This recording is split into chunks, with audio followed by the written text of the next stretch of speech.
everybody, just at my local gaming club Sentry Box, and we're doing a bolt action demo today.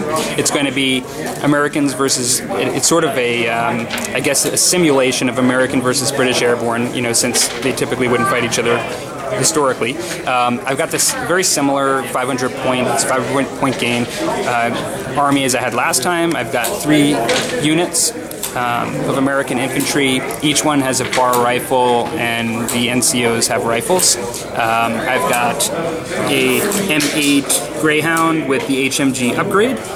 I've got a second lieutenant with 1 regular soldier. Every unit is regular in this 500 point list. I've got a medium machine gun, and then that is it.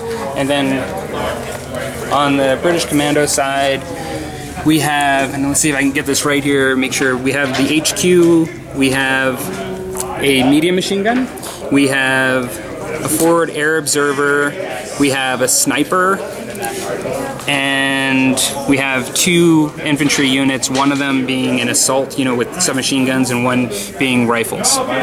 And we've already rolled, and basically we are doing maximum attrition scenario 2, and Americans have chosen to go on this side of the table.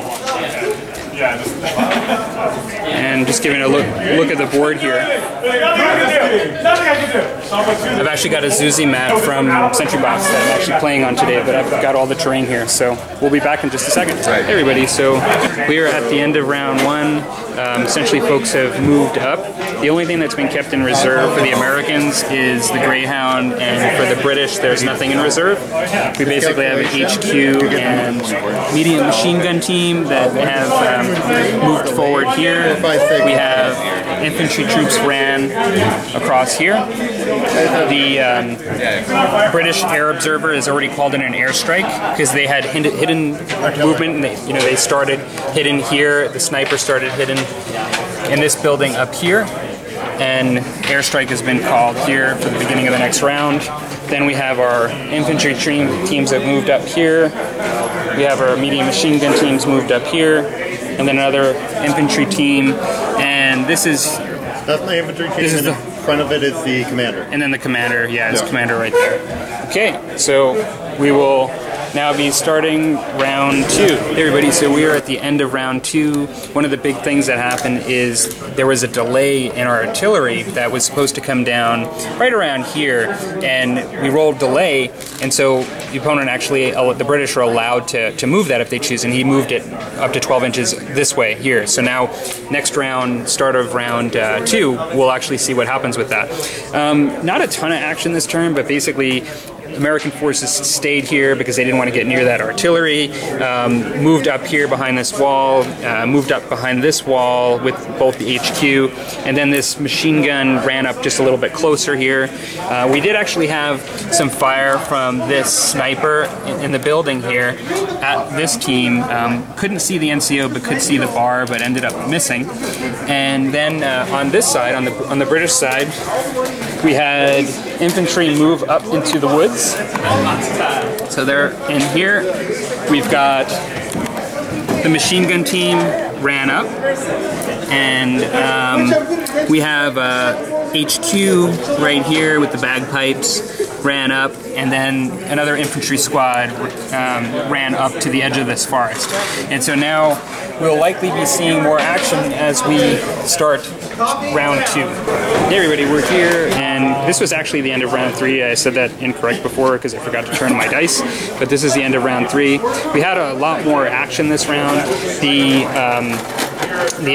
While the troops were here, there was a strike that did come in, the bombardment, and it did actually pin one of the guys, and that was it. And then from there, not in order, but these guys ran into the house over here. That was actually towards the end of the round, but they ran up through there.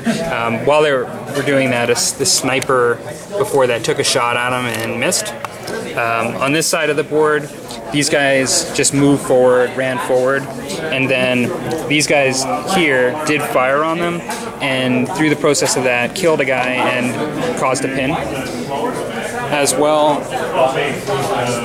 The armored car moved up and didn't advance, and that was on the sniper, and ended up missing because of just all the shots trying to go in the house, couldn't get through. These guys over here ran up through here and shot on this squad while it was in the trees and caused a pin.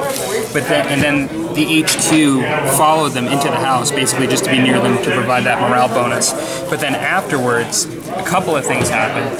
Basically, the forward air observer first came out, the guy right here, and did a single shot on this squad and caused a pin. I don't believe anybody was killed, though, by it. So one guy was killed by that. But then afterwards, the infantry unit came out of the forest up to the wall and did a lot of damage. They actually killed 3 guys. And so essentially, we're looking at 2 pins for the Americans here. And then the HQ came also out of the woods and then fired with small rounds on the open-top Warhound, causing a pin. Couldn't do any damage because they're small rounds, but did actually cause a pin.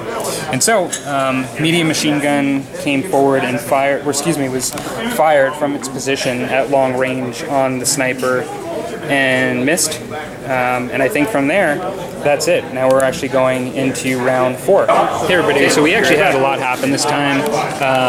Essentially, these guys failed their order test and went down because they had a number of pins on them when firing on them. They fired back and basically gave them, killed a guy and gave them a pin. This sniper ended up firing and missing again. These guys had a fire order. They have a pin on them. They split their fire. They fired over here, over at these guys and missed. And then they also fired, these guys fired at them, right? Yeah. Yeah, and did they cause a pin? That's where the pin came from. Yeah, so these guys fired at the HQ over there, caused a pin. At one point, the Greyhound was actually up here and ended up firing into the squad that was right here, caused some pins. The machine gun fired at the Greyhound, caused some pins. These guys fired at the Greyhound and they did a Reiki move because they were advancing, and then actually came all the way back to here. Over here, we had 2 assaults. We had a group of Americans that were here, here at the end of last turn. They were assaulted by this group here. They won the assault, but there was a lot of damage taken. They were down to 2 guys, and then they passed a morale test and consolidated over here. This forward observer, artillery observer, actually assaulted my HQ in here and wiped them out. Because they're British, they actually don't get any sort of returning fire when they're assaulting in. They have a special rule for that. But then he actually gets 2 hits because of the kind of troop he is, and ended up killing both my HQ and regular soldier. So lots actually ended up happening. And I think that is it. So be back for round 5. Everybody just back for the next round. This is now round 5, and essentially the British went to fire upon these guys here. They chose to go down to give them the protection. They did take a hit and lost 1 man. The US in here tried to activate, ended up going down because they couldn't pass the morale test. That happened actually as well with the Greyhound. They went down. The medium machine gun fired on the Greyhound and put a pin on him, and the sniper actually took out the NCO in this room. These guys advanced over here and fired into this building, but I believe put a pin but didn't actually kill anybody. HQ. And then lastly, this team came around to fire on them, took out 2 guys and gave them a pin. Then the forward observer came around, also fired on these guys, this medium machine gun team, ended up not able to get a hit. and then these guys passed their morale check and advanced backwards, essentially to just position themselves for next round. So, okay, we'll be back now for round 6. Hey everybody, so this is the last round. We're kind of calling it after this round in round 6. We're not rolling to go on. Basically, the sniper put another pin on folks in this building and took a guy out, and then the HQ fired in and put another pin but didn't take a guy. These guys were not able to activate because of the large number of pins on them. Same goes for the Greyhound here. The medium machine gun team did actually take out an HQ, the actual artillery observer, and then this unit that remained here assaulted the Greyhound. The Greyhound was being immobilized. They still had to damage it, and being open top, they could have destroyed it if they did damage, but what ended up happening is damage did not happen, so they just sort of regrouped over here, and that's sort of it. Basically, this is a British victory of 3-1 for the Americans. Okay, thanks for watching, guys. Take care.